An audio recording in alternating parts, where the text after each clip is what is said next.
Eret originally sent to mods in a Discord group. And I really want to stress this before we get into it. Currently, it is unclear if this message is authentic, right? Eret hasn't spoken out to confirm or deny it, but whether it is or is not genuine, it has led to a ton of responses online, and it's continued this narrative, and it's also led us to another big response. But with all that said, going down the list, this alleged message claims that Ava is disgusted by who she used to be, that she regrets buying Shadman art. This message also claiming that Ava didn't know Lava GS was a minor when she began making sexually explicit jokes in Discord channels where he was present. Though both Lava and another person who says they were a minor on those channels have responded, saying Ava definitely knew Lava was a minor at the time. And then the message shifts to Jess, who we mentioned in our previous coverage, right? Jess claims that she and Ava had a sexual relationship, that she was then brought on to the MrBeast team, and that things quickly turned to sexual assaults. And here, that message claims that Ava paid for all of Jess's living expenses, but that she viewed Jess platonically like a sister. Also claiming that Jess once tweeted a threat to kill herself, with the alleged message then going on to read, there has already been a third-party investigation at Beast for a couple weeks regarding Jess. However, as MrBeast has been under so much pressure recently, they don't want to say anything publicly in case it causes more things to flare up online. With it adding that Ava's initial response was, quote, entirely written by the MrBeast execs under the insane pressure of Amazon and other corporate investors, and claiming Amazon execs basically forced Jimmy to ditch Ava. But then, like I said, with all of that, we saw Jess responding to this anonymous account, getting them to share a screenshot of what appears to be part of the same message from Eret in this alleged Discord channel, with Jess then saying a number of the claims spread in this message were lies, saying Ava did not pay for all of her living expenses, claiming that the relationship wasn't just platonic, and notably saying she never threatened to kill herself, and adding, my case got moved to the new third-party investigators probably because the company didn't like the results of the original investigations, which started in early June. Yes, MrBeast wants to avoid anyone saying anything publicly about what happened to me and other victims so investors don't pull out. They don't care at all that I was SA'd at their company. But then also, as all of that was playing out, you had creator Rosanna Pansino claiming she got a hold of another alleged document. But they're saying this one is a 36-page employee manual written by Jimmy himself, and claiming that she confirmed its legitimacy with 2 former MrBeast employees. But they're also posting the full document to X, but going through parts of it in a video. Or they're starting with a section titled I Only Want A Players, in which Jimmy allegedly writes, A players are obsessive,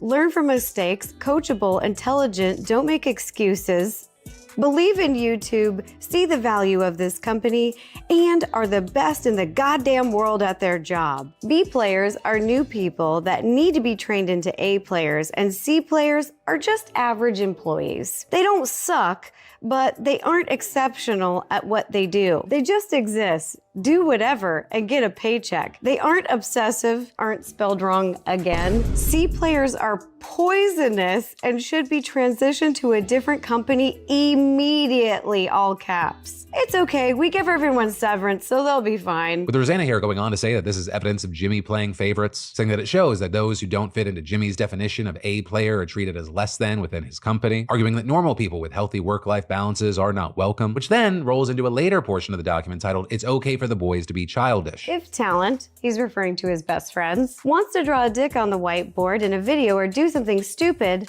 let them. Parentheses, assuming they know all the risks and aren't missing context on why it's not safe. People like when we are in our natural element of stupidity. Really do everything you can to empower the boys when filming and help them make content. Help them be idiots.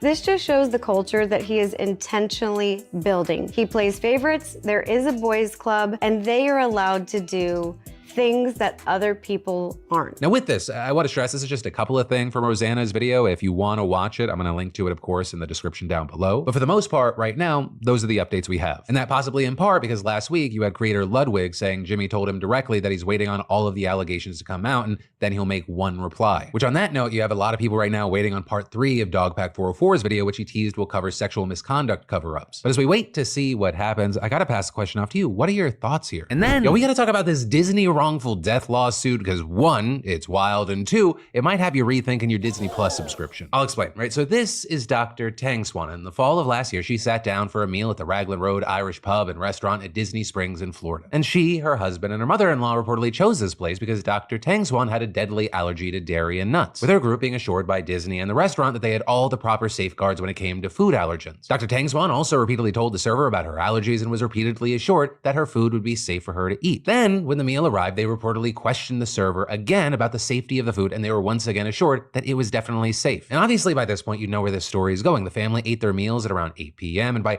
8:45, Dr. Tang Swan was suffering a severe allergic reaction and was taken to the hospital where she later died. And according to the autopsy report, Dr. Tang Swan died from anaphylaxis and had very high levels of dairy and nut allergens in her system, with then her husband, Jeffrey Piccolo, filing a wrongful death lawsuit against Disney in February of this year, saying that the company and the restaurant were negligent. And with that, his wife's death was a direct result of that negligence. But then it brings us to the truly wild part of this story: Disney's response to the lawsuit, because at the end of May, Disney's attorneys filed a motion to compel arbitration, which means that the case would be handled by a neutral third party outside of court. And in that motion, Team Disney says that Piccolo is ignoring the agreement that he made to arbitrate all disputes against Disney and its affiliates. To which you might ask, okay, well, when did Piccolo make this agreement? Well, apparently it was when he signed up for a month-long trial of Disney Plus in 2019, with Disney's attorneys arguing that when he made an account through the Disney Plus website, he had to accept the subscriber agreement and Disney's terms of use. And those terms included the clause agreeing to arbitration. And then also saying Piccolo had agreed to Disney's terms when he bought the tickets online for their 2023 trip. Now with that, Piccolo and his attorneys have responded, calling Disney's argument preposterous and saying that it, quote, borders on the absurd, and arguing the notion that terms agreed to by a consumer when creating a Disney Plus free trial account would forever bar that consumer's right to a jury trial in any dispute with any Disney affiliate or subsidiary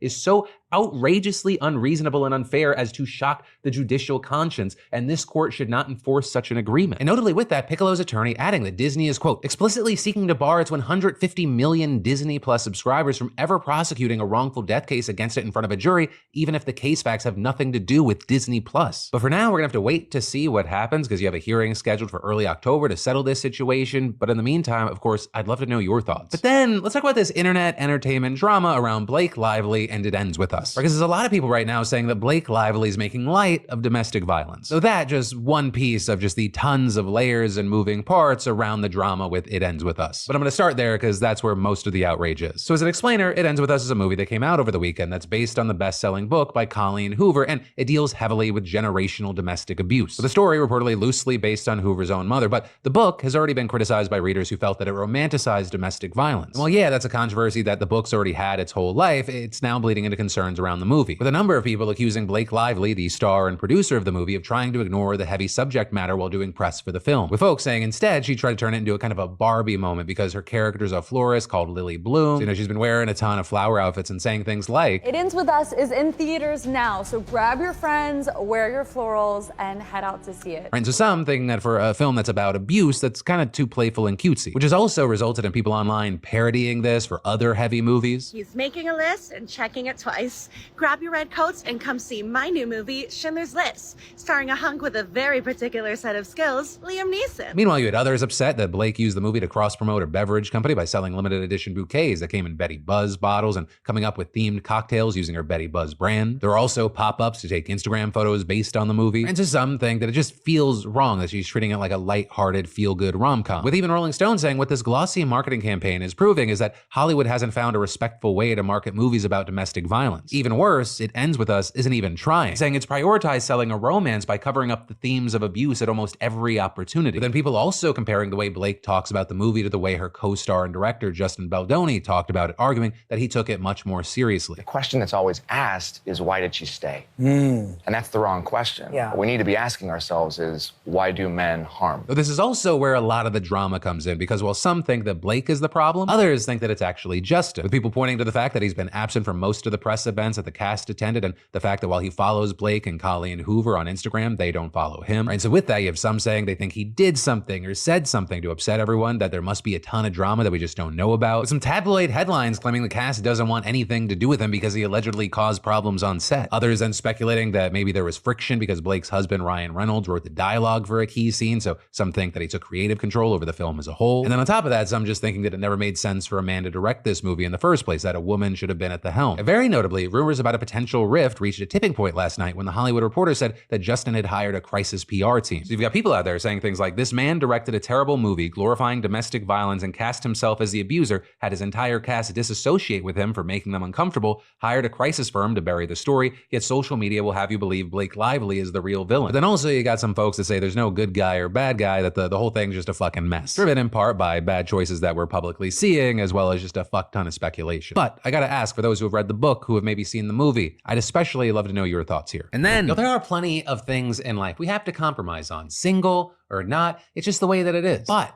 when it comes to your health, you can't compromise. So don't go back to the doctor who's only physically there, not really listening to you just because they're available right now, or they take your slightly sketchy insurance. Instead, check out the fantastic sponsor of the PDS, ZocDoc, where you can find and book doctors who make you feel